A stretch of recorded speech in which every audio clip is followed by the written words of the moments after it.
കർത്താവായ യേശുക്രിസ്തുവിൻ്റെ നാമത്തിൽ വീഡിയോ ശ്രദ്ധിക്കുന്ന എല്ലാ സഹോദരന്മാർക്കും ഞാൻ സ്നേഹവന്ദനം പറയുന്നു. സഹോദരന്മാരെ, വളരെ ഗൗരവമായി കണക്കിലെടുക്കേണ്ട ഒരു കാര്യത്തെക്കുറിച്ചാണ് ഞാൻ ഇന്ന് നിങ്ങളോട് പറയുന്നത്. കാരണം വേദപുസ്തകം അത്രയ്ക്ക് ഗൗരവമായി പറയുന്ന ഒരു കാര്യം വേറെ ഇല്ല എന്നുള്ളതാണ്. അത് ഈ പാപം എന്ന കാര്യത്തെക്കുറിച്ച് നമുക്കുള്ള ധാരണകളെല്ലാം പൊതുവെ സാധാരണ ജനത്തിനുള്ള ധാരണകൾ പോലെ തന്നെയാണ്. അതായത് രക്ഷിക്കപ്പെട്ട ഒരു വ്യക്തിയുടെ പാപത്തെക്കുറിച്ചുള്ള ധാരണയും രക്ഷിക്കപ്പെടാത്ത വ്യക്തികളുടെ പാപത്തെക്കുറിച്ചുള്ള ധാരണയും ഏകദേശം തുല്യമാണ്. കാരണം ഈ ലോകത്തിൻ്റെ ദുർനടപ്പ് ആചരിക്കുന്നത് തെറ്റാണ്, പാവമാണെന്ന് ലോകത്തിനറിയാം. അത് തെറ്റാണ്, പാവമാണെന്ന് വിശ്വാസികൾക്കും അറിയാം. അപ്പോൾ അവിശ്വാസികളും തെറ്റാണെന്ന് വിചാരിക്കുന്ന കാര്യങ്ങൾ വിശ്വാസികളും തെറ്റാണെന്ന് വിചാരിക്കുകയാണ്. അപ്പോൾ അതാണ് പാപം. അങ്ങനെ പാപത്തെ നമ്മൾ സാധാരണ ജനം കാണുന്ന സാമാന്യ പാപമായ കാര്യങ്ങൾ തന്നെ വിശ്വാസികളും പാപമായി കാണുന്നു എന്നുള്ളതാണ്. എന്നാൽ വേദപുസ്തകത്തിൽ ഏറ്റവും വലിയ പാപമായിട്ട് നമുക്ക് മനസ്സിലാക്കുവാൻ കഴിയുന്നത് എന്താണ് എന്ന് നിങ്ങളോട് പറയുവാനാണ് ഞാൻ ഈ വീഡിയോ ചെയ്യുന്നത്. ആദ്യം തന്നെ പാപം എന്ന് പറയുന്നത് എന്താണെന്ന് നമുക്ക് ചിന്തിക്കാം.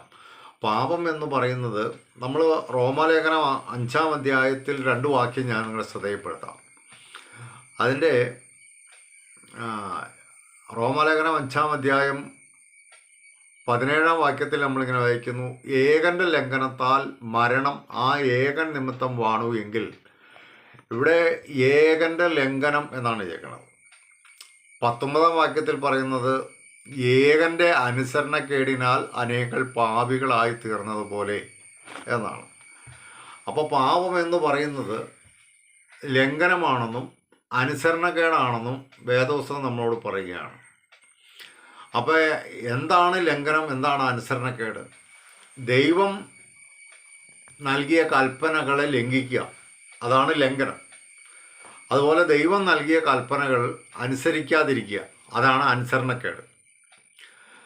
ഈ ലോകത്തിലെ ജനങ്ങളെല്ലാം പാപമെന്ന് കാണുന്നത് ദൈവത്തിൻ്റെ കൽപ്പന ലംഘിക്കുന്നതോ കൽപ്പന അനുസരിക്കാതിരിക്കുന്നതോ അല്ല. അവർ ഈ ലോകത്തിൻ്റെ മാനദണ്ഡങ്ങൾക്കനുസരിച്ചുള്ള ചില കാര്യങ്ങൾ തെറ്റാണ്, ചില കാര്യങ്ങൾ ശരിയാണെന്ന് ഇങ്ങനെ ധരിച്ചിരിക്കുന്നു. അതിൽ ചില കാര്യങ്ങൾ ചെയ്യാതിരിക്കുന്നതാണ് അവരെ സംബന്ധിച്ച് പാപം എന്ന് പറയുന്നത്. എന്നാൽ വിശ്വാസികളായ നമ്മെ സംബന്ധിച്ച്, അല്ലെങ്കിൽ ക്രിസ്ത്യാനികളായ നമ്മെ സംബന്ധിച്ച് പാപം എന്ന് പറയുന്നത് ദൈവത്തിൻ്റെ കൽപ്പന ലംഘിക്കുന്നതും ദൈവത്തോട് അനുസരണക്കേട് കാണിക്കുന്നതുമാണ്. ഏകൻ്റെ അനുസരണക്കേടെന്ന് പറയുന്നത് ആദാം എന്ന് പറയുന്ന നമ്മുടെ ആദ്യ മനുഷ്യനായ ആദാമിൻ്റെ അനുസരണക്കേടാണ്. ആ അനുസരണക്കേട് സകല മനുഷ്യരിലും വന്നു എന്നുള്ളതാണ്. അതുകൊണ്ടാണ് സകല മനുഷ്യരും പാപികളാണെന്ന് പറയുന്നത്. അപ്പോൾ സകല മനുഷ്യരും പാപികളായി തീർന്ന ഈ അനുസരണക്കേടാണ് പാപം, ലംഘനമാണ് പാപം. അപ്പോൾ ലംഘനവും അനുസരണക്കേടുമാണ് പാപം എന്നറിയാവുന്ന നാം വേദപുസ്തകം പരിശോധിച്ചാൽ ഈ കാലഘട്ടത്തിൽ നാം ചെയ്യുന്ന ഏറ്റവും വലിയ പാപമായി കാണുന്ന ഒരു കാര്യം നിങ്ങളുടെ ശ്രദ്ധയിൽപ്പെടുത്താനാണ് ഞാൻ ആഗ്രഹിക്കുന്നത്. അതെന്താണെന്ന് ചോദിച്ചു കഴിഞ്ഞാൽ, യോഹന്നാൻ്റെ സുവിശേഷം 13-ാം അധ്യായം അതിൽ 2 വാക്യങ്ങൾ. യേശുക്രിസ്തു പെസഹ ആഘോഷിക്കാനായിട്ട് ശിഷ്യന്മാരുമായി ഇരിക്കുമ്പോൾ യേശുക്രിസ്തു ശിഷ്യന്മാരോട് പറഞ്ഞ കാര്യമാണ് ഞാൻ വായിച്ച് കേൾപ്പിക്കുന്നത്.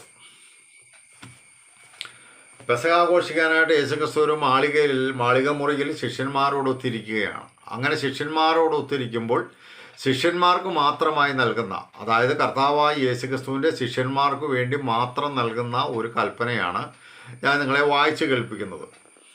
ആ കൽപ്പന ഇതാണ്. യോഹന്നാൻ്റെ സുവിശേഷം 13-ാം അധ്യായം അതിൻ്റെ 34-ാം വാക്യമാണ്: നിങ്ങൾ തമ്മിൽ സ്നേഹിക്കണമെന്ന് പുതിയൊരു കൽപ്പന ഞാൻ നിങ്ങൾക്ക് തരുന്നു. ഞാൻ നിങ്ങളെ സ്നേഹിച്ചതുപോലെ നിങ്ങളും തമ്മിൽ സ്നേഹിക്കണം എന്ന് തന്നെ. അപ്പോൾ യേശുക്രിസ്തു പുതിയതായിട്ട് ഒരു കൽപ്പന ശിഷ്യന്മാർക്ക് നൽകിയതാണ്. ന്യായപ്രമാണത്തിൽ നിന്നെപ്പോലെ നിൻ്റെ കൂട്ടുകാരനെ സ്നേഹിക്കണം, അയൽക്കാരനെ സ്നേഹിക്കണം എന്നുള്ള കൽപ്പനകളുണ്ട്. എന്നാൽ യേശുക്രിസ്തു തൻ്റെ ശിഷ്യന്മാരായ 12 പേരോട് മാത്രം പറയുന്ന ഒരു കാര്യമാണ്: ഞാൻ നിങ്ങളെ സ്നേഹിച്ചതുപോലെ നിങ്ങളും തമ്മിൽ സ്നേഹിക്കണം എന്നൊരു പുതിയ കൽപ്പന ഞാൻ നിങ്ങൾക്ക് തരികയാണ്. അപ്പോൾ കർത്താവായ യേശുക്രിസ്തു തൻ്റെ ശിഷ്യന്മാർക്ക് വേണ്ടി മാത്രം നൽകിയ ഒരു കൽപ്പനയാണ് തമ്മിൽ സ്നേഹിക്കണം എന്നുള്ളത്. അപ്പോൾ ഈ തമ്മിൽ തമ്മിൽ സ്നേഹിക്കണം എന്നുള്ള ഈ കൽപ്പന ലംഘിച്ചാൽ അത് പാപമാണോ? തമ്മിൽ തമ്മിൽ സ്നേഹിക്കാതെ ഇരിക്കുന്നത് അത് അനുസരണക്കേടാണോ? അപ്പോൾ തമ്മിൽ തമ്മിൽ സ്നേഹിക്കണമെന്നുള്ള കൽപ്പന അനുസരിക്കാതിരിക്കുമ്പോൾ അത് ലംഘനമാണ്, ആ കൽപ്പന ലംഘിക്കുകയാണ്. അതുപോലെ തന്നെ തമ്മിൽ തമ്മിൽ സ്നേഹിക്കണമെന്നുള്ള കൽപ്പന നമ്മൾ അനുസരിക്കാതിരിക്കുമ്പോൾ അത് അനുസരണക്കേടാണ്. അപ്പോൾ കർത്താവായ യേശുക്രിസ്തു ഒരു പുതിയ കൽപ്പനയായി തൻ്റെ ശിഷ്യന്മാർക്ക് മാത്രം നൽകിയ ഒരു കൽപ്പനയാണ് നിങ്ങൾ തമ്മിൽ തമ്മിൽ സ്നേഹിക്കണം എന്നുള്ളത്. ഇവിടെ അയൽക്കാരനെ സ്നേഹിക്കണമെന്നോ കൂട്ടുകാരനെ സ്നേഹിക്കണമെന്നോ അല്ല യേശുക്രിസ്തു പറയുന്നത്. യേശുക്രിസ്തുവിൻ്റെ ശിഷ്യന്മാർ തമ്മിൽ തമ്മിൽ സ്നേഹിക്കണമെന്നാണ് പറയുന്നത്. അപ്പോൾ ഈ കൽപ്പന യേശുക്രിസ്തുവിൻ്റെ ശിഷ്യന്മാർക്ക് വേണ്ടി മാത്രം നൽകിയ കൽപ്പനയാണ്. യേശുക്രിസ്തുവിൻ്റെ ശിഷ്യന്മാരായ നമുക്ക് നൽകിയ ആ കൽപ്പന നാം ലംഘിക്കുമ്പോൾ നാം പാപം ചെയ്യുകയല്ലേ? അത് നമ്മൾ അനുസരിക്കാതിരിക്കുമ്പോൾ നമ്മൾ അനുസരണക്കേട് കാണിക്കുകയല്ലേ? അപ്പോൾ ഈ സ്നേഹിക്കുക എന്നുള്ള കൽപ്പന നമ്മൾ ലംഘിക്കുമ്പോൾ അത് പാപമാണ്. സ്നേഹിക്കുക എന്നുള്ള കൽപ്പന നമ്മൾ സ്നേഹിക്കാതിരിക്കുമ്പോൾ അത് അനുസരണക്കേടാണ്. അപ്പോൾ വ്യഭിചാരം ചെയ്യരുത്, കൊല ചെയ്യരുത്, മോഷ്ടിക്കരുത്, കള്ളസാക്ഷ്യം പറയരുത് എന്നുള്ള കൽപ്പനകൾ അതനുസരിക്കാതിരിക്കുമ്പോൾ പാപമാണെന്ന് നമ്മൾ ചിന്തിക്കുന്നു. അപ്പോൾ അങ്ങനെയുള്ള കുറേ കാര്യങ്ങൾ നമ്മൾ ചെയ്യാതിരിക്കുന്നു.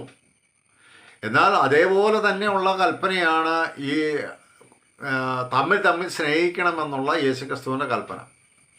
അപ്പോൾ യേശുക്രിസ്തുവിൻ്റെ കൽപ്പന തമ്മിൽ തമ്മിൽ സ്നേഹിക്കണമെന്നുള്ളതാണ്. ആരെ? ശിഷ്യന്മാർ തമ്മിൽ തമ്മിൽ സ്നേഹിക്കണം. എന്നാൽ ഞാനിത് നിങ്ങളെ ശ്രദ്ധയിൽപ്പെടുത്താനുള്ള കാരണം എന്താണെന്ന് ചോദിച്ചു കഴിഞ്ഞാൽ, ഇന്ന് നമ്മുടെ കൂടിവരവുകളെല്ലാം സഭായോഗങ്ങളിലാണെങ്കിൽ പോലും മറ്റു കൂടിവരവുകളിലാണെങ്കിൽ പോലും യഥാർത്ഥത്തിൽ തമ്മിൽ തമ്മിൽ സ്നേഹിക്കുന്ന ആ സ്നേഹം നഷ്ടപ്പെട്ടിരിക്കുന്നു എന്നുള്ളതാണ്. അല്ലെങ്കിൽ തമ്മിൽ തമ്മിൽ നമുക്ക് സ്നേഹിക്കാൻ കഴിയാത്ത ഒരു കാലഘട്ടത്തിലേക്ക് നമ്മൾ വന്നിരിക്കുന്നു എന്നുള്ളതാണ്. കർത്താവായ യേശുക്രിസ്തു ലോകാവസാനത്തിൻ്റെ ലക്ഷണങ്ങളിൽ ഇങ്ങനെ പറയുകയുണ്ടായി, അധർമ്മം പെരുകുന്നത് കൊണ്ട് അനേകരുടെ സ്നേഹം തണുത്തുപോകും. അപ്പോൾ സ്നേഹം നഷ്ടപ്പെട്ടു പോയിരിക്കുന്ന ഒരു കാലഘട്ടത്തിൽ നാം വളരെ ഗൗരവമായി മനസ്സിലാക്കേണ്ട ഒരു കാര്യമാണ്, കർത്താവിൻ്റെ ശിഷ്യന്മാരായിരിക്കുന്ന നാം തമ്മിൽ തമ്മിൽ സ്നേഹിക്കുന്നില്ലെങ്കിൽ അതാണ് വേദപുസ്തകത്തിൽ നൽകിയിരിക്കുന്ന ഏറ്റവും ശ്രേഷ്ഠമായ കൽപ്പന. ആ കൽപ്പന ലംഘിക്കുന്നതാണ് ഏറ്റവും വലിയ പാപം. അപ്പോൾ ഏറ്റവും വലിയ പാപം എന്ന് പറയുന്നത് പലരും ധരിച്ചിരിക്കുന്നത് വ്യഭിചാരം ചെയ്യുന്നതും കൊലപാതകം ചെയ്യുന്നതും മോഷ്ടിക്കുന്നതുമൊക്കെയാണ് ഏറ്റവും വലിയ പാപം എന്നാണ്. അതൊക്കെ പാപം തന്നെയാണ്. പക്ഷേ ഏറ്റവും വലിയ പാപം എന്ന് പറയുന്നത് ഏറ്റവും വലിയ കൽപ്പന ലംഘിക്കുന്നതാണ്. ഒരു വൈദികൻ ഒരിക്കൽ യേശുക്രിസ്തുവിൻ്റെ അടുക്കൽ വന്നിട്ട് ഇങ്ങനെ ചോദിച്ചു, ഗുരു, ന്യായപ്രമാണത്തിൽ ഏത് കൽപ്പനയാണ് വലിയതെന്ന് ചോദിച്ചു. അപ്പോൾ അന്നേരം യേശുക്രിസ്തു പറഞ്ഞത് എങ്ങനെയാണ്, ദൈവത്തെ സ്നേഹിക്കുന്നതും കൂട്ടുകാരനെ സ്നേഹിക്കുന്നതുമാണ് ഏറ്റവും വലിയ കൽപ്പന. അപ്പോൾ സ്നേഹിക്കുക എന്നുള്ളതാണ് ഏറ്റവും വലിയ കൽപ്പന എന്ന് യേശുക്രിസ്തു പറഞ്ഞു. അപ്പോൾ ഏറ്റവും വലിയ കൽപ്പന സ്നേഹിക്കുക എന്നുള്ളതാണെങ്കിൽ അത് ലംഘിക്കുന്നതാണ് ഏറ്റവും വലിയ പാപം എന്ന് പറയുന്നത്. അപ്പോൾ എന്നെ ശ്രദ്ധിക്കുന്ന സഹോദരന്മാരെ ഞാൻ നിങ്ങളോട് പറയട്ടെ, നിങ്ങളുടെ അടുത്തിരിക്കുന്ന അല്ലെങ്കിൽ നിങ്ങൾ കൂട്ടായ്മയ്ക്ക് പോകുമ്പോൾ കൂട്ടായ്മയിലുള്ള നിങ്ങളുടെ സഹോദരന്മാർ തമ്മിൽ തമ്മിൽ സ്നേഹിക്കുന്നില്ലെങ്കിൽ അതാണ് നിങ്ങളുടെ ജീവിതത്തിൽ ഏറ്റവും വലിയ പാപം. റോമാലേഖനം 6-ാം അധ്യായം അതിൻ്റെ 1-ാം വാക്യത്തിൽ നമ്മളിങ്ങനെ വായിക്കുന്നുണ്ട്, പാപസംബന്ധമായി മരിച്ചവരായ നാം ഇനി അതിൽ ജീവിക്കുന്നത് എങ്ങനെ. അപ്പോൾ ഒരു വിശ്വാസിയെ സംബന്ധിച്ച് അവൻ പാപസംബന്ധമായി മരിച്ചവനാണ്. പാപസംബന്ധമായി മരിച്ചിരിക്കുന്ന ഒരു വ്യക്തി വീണ്ടും ചെയ്യുന്ന പാപമാണ് തമ്മിൽ തമ്മിൽ സ്നേഹിക്കുക എന്നുള്ള കൽപ്പന ലംഘിക്കുന്നത്. അപ്പോൾ മറ്റ് കൽപ്പനകളൊക്കെ, അതായത് നമ്മൾ കൊല ചെയ്യുന്നില്ല, വ്യഭിചാരം ചെയ്യുന്നില്ല, നമ്മൾ മോഷ്ടിക്കുന്നില്ല, അനീതി ചെയ്യുന്നില്ല, അന്യായം ചെയ്യുന്നില്ല, ഇതൊന്നും നമ്മൾ ചെയ്യുന്നില്ലായിരിക്കാം.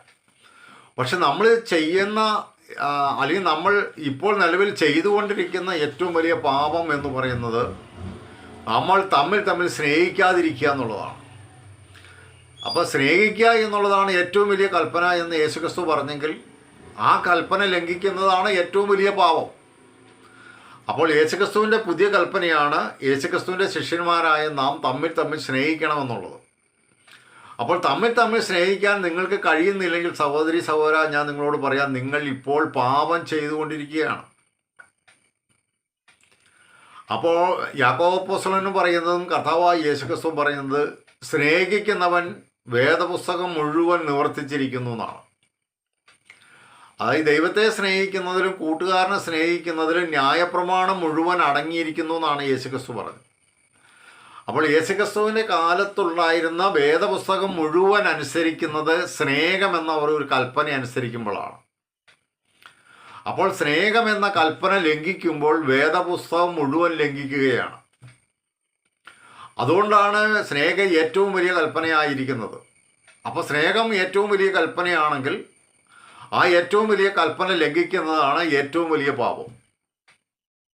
അപ്പോൾ യേശുക്രിസ്തുവിൻ്റെ കൽപ്പനയായ നിങ്ങൾ തമ്മിൽ തമ്മിൽ സ്നേഹിക്കണം എന്നുള്ള ആ കൽപ്പന ഇന്ന് നമ്മുടെ ചുറ്റുപാടുള്ള രക്ഷിക്കപ്പെട്ട അല്ലെങ്കിൽ വിശ്വാസികളായിരിക്കുന്ന നമ്മുടെ കൂട്ടു സഹോദരങ്ങളോടുള്ള ബന്ധത്തിൽ നമ്മൾ അനുസരിക്കുന്നില്ലെങ്കിൽ നാം അനുസരണക്കേടിലാണ്. ആ കൽപ്പന നമ്മൾ അനുസരിക്കുന്നില്ലെങ്കിൽ നാം ലംഘനക്കാരാണ്. അപ്പോൾ അതുകൊണ്ട് എൻ്റെ വീഡിയോ ശ്രദ്ധിക്കുന്ന നിങ്ങളോട് ഞാൻ പറയുന്നത്, ഇത് അന്ത്യകാലമാണ്, അനേകരുടെ സ്നേഹം തണുത്തിരിക്കുന്ന കാലമാണ്. അപ്പോൾ അതുകൊണ്ട് പൗലോസ് അപ്പോസ്തലൻ്റെ ഭാഷയിൽ ഞാൻ നിങ്ങളോട് പറയാം, ഉണർന്നിരിക്കണം, ഉണർവ് വേണം. എന്തിന്? നാം തമ്മിൽ തമ്മിൽ സ്നേഹിക്കേണ്ടതിന്. ഒരു വാക്യം പത്രോസ് അപ്പോസ്തലൻ പറയുന്നത് ഇങ്ങനെയാണ്. പത്രോസിൻ്റെ 1-ാം ലേഖനം അതിൻ്റെ 22-ാം വാക്യം നമ്മളിങ്ങനെയാണ് വായിക്കുന്നത്. സത്യം അനുസരിക്കുകയാൽ നിങ്ങളുടെ ആത്മാക്കളെ നിർവ്യാജമായ സഹോദരപ്രീതിക്കായി നിർമ്മലീകരിച്ചിരിക്കുന്നതുകൊണ്ട് ഹൃദയപൂർവം ഉറ്റ് സ്നേഹിപ്പിൻ എന്നാണ് എഴുതിയിരിക്കുന്നത്. ഇപ്പോൾ പത്രോസ് അപ്പോസ്തലൻ കർത്താവായ യേശുക്രിസ്തുവിൻ്റെ കൽപ്പനയെ വളരെ വിശദമായി പറയുകയാണ്. നമ്മുടെ ആത്മാക്കളെ നിർമ്മലീകരിച്ചിരിക്കുന്നു. എന്തിനു വേണ്ടിയിട്ട്? നിർവ്യാജമായ സഹോദരപ്രീതിക്ക് വേണ്ടിയിട്ട്. അപ്പം നിർവ്യാജമായ സഹോദരപ്രീതിക്ക് വേണ്ടി നമ്മുടെ ആത്മാക്കളെ ദൈവം നിർമ്മലീകരിച്ചിരിക്കുന്നത് കൊണ്ട് ഹൃദയപൂർവം അന്യോന്യം ഉറ്റ് സ്നേഹിപ്പിൻ എന്നാണ് പത്രോസ് പറയുന്നത്. യേശുക്രിസ്തു അതിന് ഇങ്ങനെ പറഞ്ഞു, ഞാൻ നിങ്ങളെ എങ്ങനെയാണോ സ്നേഹിച്ചത് അതുപോലെ നിങ്ങളും തമ്മിൽ തമ്മിൽ സ്നേഹിക്കണം എന്ന് പറഞ്ഞു. അപ്പം അങ്ങനെ തമ്മിൽ തമ്മിൽ ഉറ്റ് സ്നേഹിക്കുന്ന ആ സ്നേഹം ലംഘിക്കുന്നതിനേക്കാൾ വലിയ പാപം വേദപുസ്തകത്തിൽ ഇല്ല എന്നുള്ളതാണ്. 98% വിശ്വാസികൾക്കും സ്നേഹിക്കാതിരിക്കുന്നത് പാപമാണെന്ന് മനസ്സിലായിട്ടില്ല, അല്ലെങ്കിൽ സ്നേഹിക്കാതിരിക്കുന്നത് കർത്താവിൻ്റെ കൽപ്പനയുടെ ലംഘനമാണെന്ന് മനസ്സിലായിട്ടില്ല. അപ്പോൾ ഏറ്റവും വലിയ കൽപ്പന സ്നേഹമാണെങ്കിൽ ആ കൽപ്പന ലംഘിക്കുന്നതാണ് ഏറ്റവും വലിയ പാപം എന്ന് നിങ്ങൾ മനസ്സിലാക്കണം. അപ്പോൾ അതുകൊണ്ട് കർത്താവിൻ്റെ ശിഷ്യന്മാർക്ക് വേണ്ടി മാത്രം നൽകിയ കൽപ്പനയായ തമ്മിൽ തമ്മിൽ സ്നേഹിക്കണമെന്നുള്ള കൽപ്പന നമ്മെ സംബന്ധിച്ച് നാം അനുസരിക്കുന്നില്ലെങ്കിൽ നാം ഇപ്പോൾ നിരന്തരം പാപത്തിൽ തുടർന്നുകൊണ്ടിരിക്കുകയാണ്. അപ്പോൾ ആ അനുസരണക്കേട്, അതായത് പാപം സംബന്ധമായി മരിച്ച നാം പിന്നെയും അനുസരണക്കേടിനാൽ പിന്നെയും ലംഘനത്താൽ നാം ജീവിക്കുന്നുവെങ്കിൽ നാം ക്രിസ്തുവിനെ അനുസരിക്കുന്നവരോ ക്രിസ്ത്യാനികളോ ക്രിസ്തുവിൻ്റെ ശിഷ്യന്മാരോ അല്ല എന്നുള്ളതാണ് വാസ്തവം. അപ്പം അതുകൊണ്ട് പ്രിയ സഹോദരന്മാരെ, ഞാൻ നിങ്ങളോട് പറയാം, കർത്താവിൻ്റെ കൽപ്പനയാണ് നാം തമ്മിൽ തമ്മിൽ സ്നേഹിക്കണമെന്നുള്ളത്. അങ്ങനെ സ്നേഹിക്കുന്നില്ലെങ്കിൽ അത് പാപമാണ് എന്നുള്ള ഗൗരവം നിങ്ങൾ മനസ്സിലാക്കണം എന്നാണ് ഞാൻ നിങ്ങളോട് പറയുന്നത്. അപ്പോൾ അതുകൊണ്ട് ഞാൻ ഈ വീഡിയോ അവസാനിപ്പിക്കുകയാണ്. കാര്യം നിങ്ങൾക്ക് മനസ്സിലായെന്ന് ഞാൻ വിചാരിക്കുന്നു. ഏറ്റവും വലിയ കൽപ്പന സ്നേഹമാണെങ്കിൽ അത് ലംഘിക്കുന്നതാണ് ഏറ്റവും വലിയ പാപം. ദൈവം അനുവദിക്കുന്ന പക്ഷം മറ്റൊരു വീഡിയോയിൽ വീണ്ടും കാണാം. ദൈവമായ കർത്താവ് നമ്മെ അനുഗ്രഹിക്കട്ടെ.